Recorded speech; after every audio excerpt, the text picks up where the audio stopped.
All right there.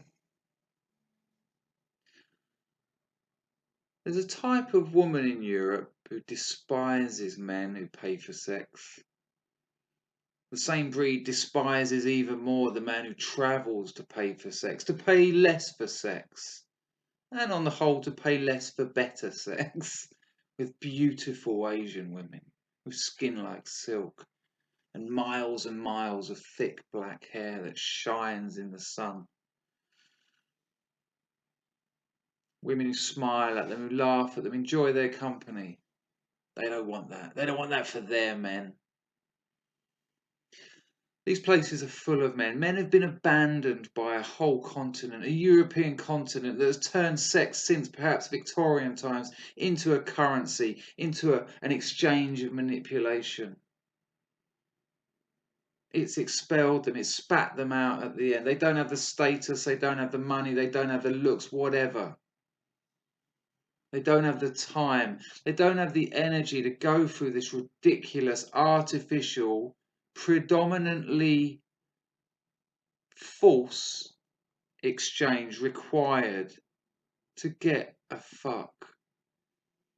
They can jump on a plane, they can have a few cocktails, they can be friendly, they can be nice, they can get out their wallet and they can have sex. And they do, and they indulge in it, and it's a pleasure to see them. They've been abandoned, they've been expelled, you've pushed them out, you've demanded too much, you've been pampered, you've been raised, you've been mollycoddled.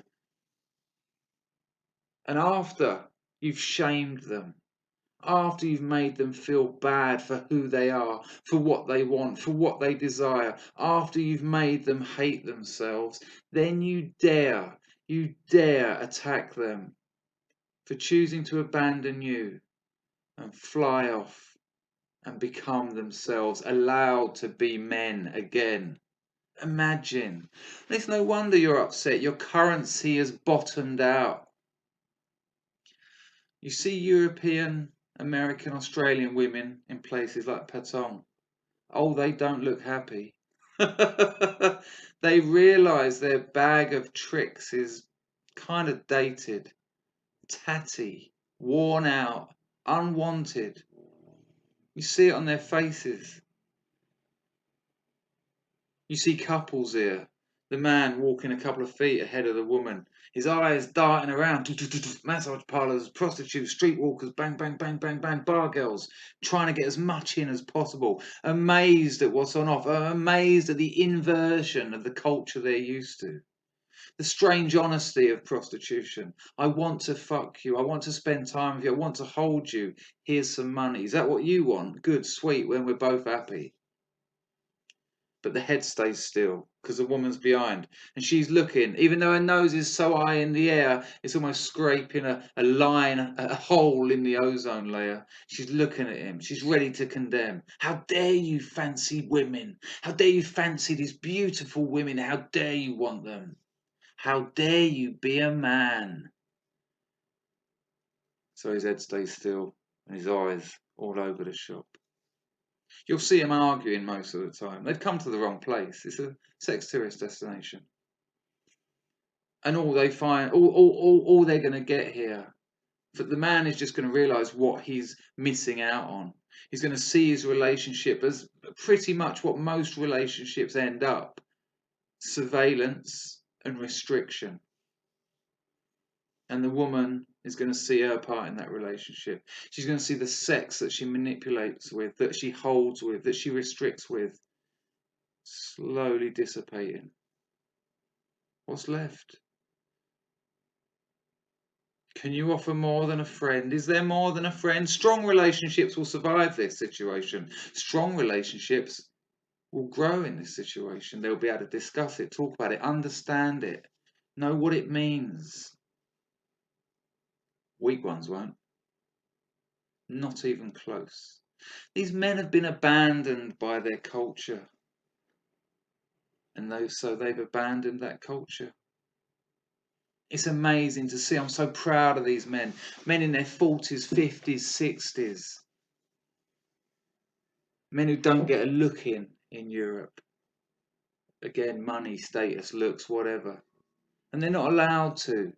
Not allowed to admit that they have desires, that they want to fuck. They just want to fuck sometimes. Not out here. They can indulge in that. Masculinity and femininity is alive and well in Thailand. I'll give you an example. The other day I was hanging around a massage parlour. A girl I know, Mook, I slapped her ass. Everyone laughed. She laughed. I enjoyed slapping her ass. It was sexy. And it was alright. And you know what she done? After I made people laugh at the situation, it was... A couple of seconds later, boom, she pulled down my shorts. Pants went with it, penis out. Everyone laughed. I lost out. Everyone gained, including me. It was like being men and women. We're different. Shit, did he say that? It's wage labour. These women that hate men that see prostitutes, they hate the prostitutes more, but they're never going to say that. Of course they're not. That's the real threat. If you ask them to get rid of something, it wouldn't be the men, it would be the prostitutes. They want the men, they want to control them. They want to manipulate them with their sexuality. But again, with their currency devalued.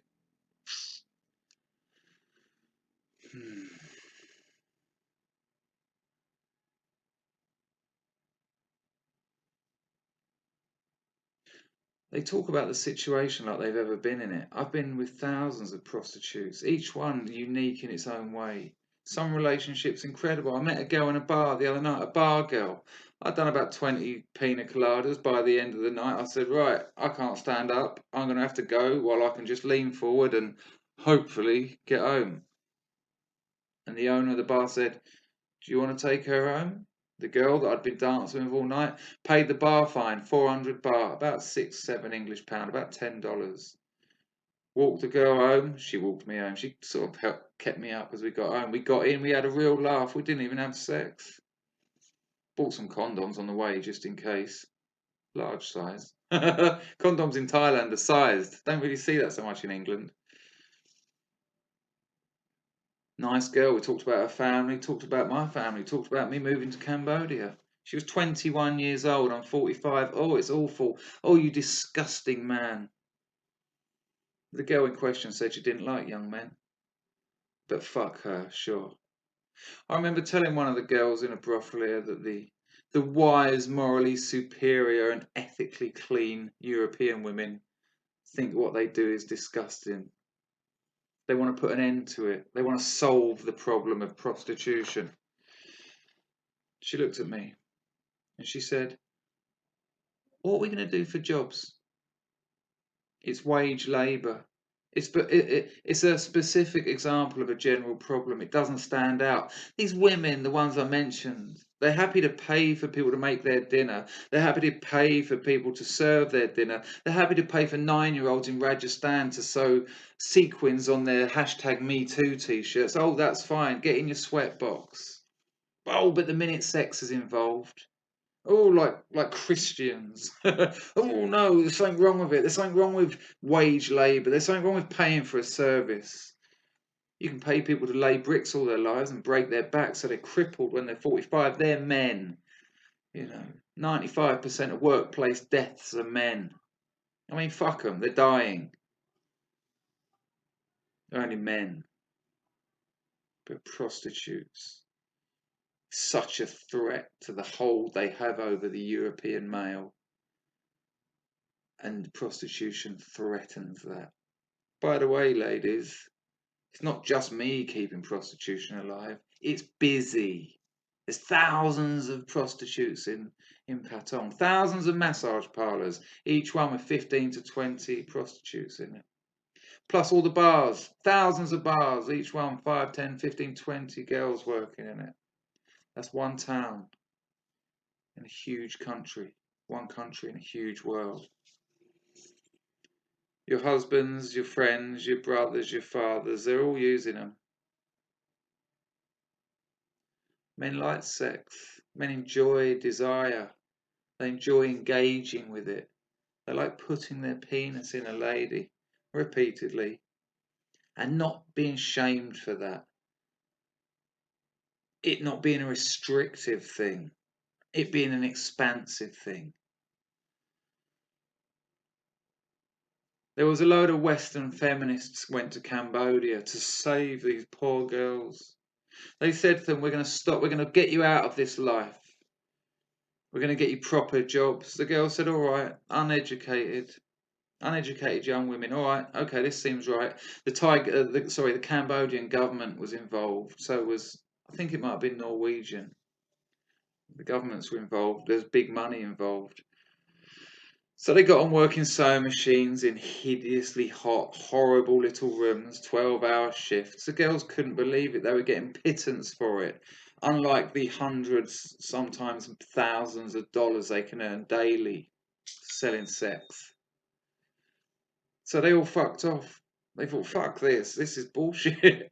This is a different job. This is a proper job, but this is not as good a job. We were happier doing what we were doing. But now, because they'd signed forms, because they'd become registered, they'd now broken the law. They were now in trouble. Nice one, feminism. You'll often hear people say, oh, we done a survey.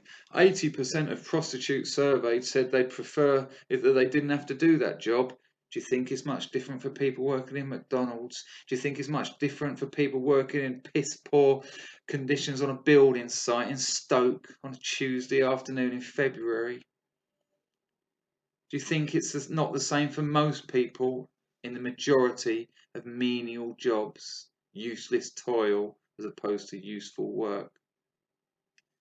I know girls over here who've whored themselves for 2 or 3 years. It's paid for them to go to university, to get degrees. It's got healthcare for their children. They've looked after their parents through it.